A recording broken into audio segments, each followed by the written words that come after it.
Тут вас оставим, короче, с няней. Пока-пока. И то я тебя поцелую, малышик.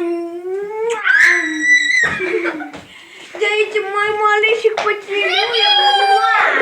А меня зачем дома тогда поцеловала? Пока. Все, пока. Нет! Хорошо видеть.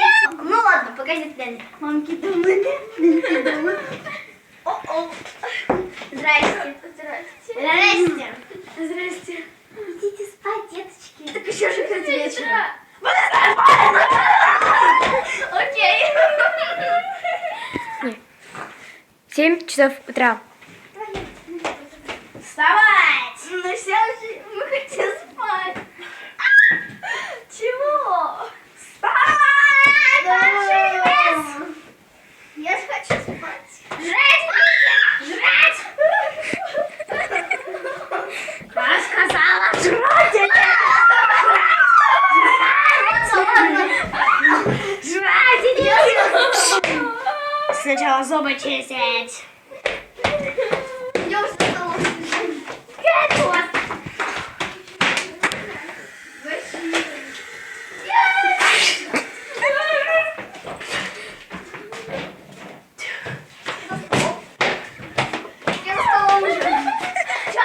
Будете? Я хочу шарики с молочком.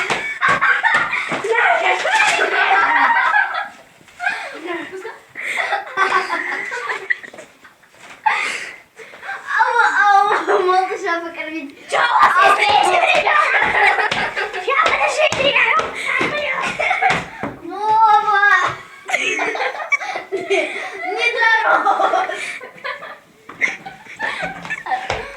Что пожрали? Вот Вова нездорово. Что пожрали? Все, в школу быстро. Я сказала в школу.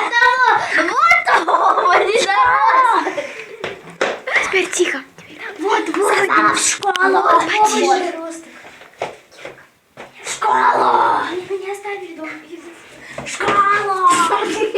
Быстро в школу. Потише, потише.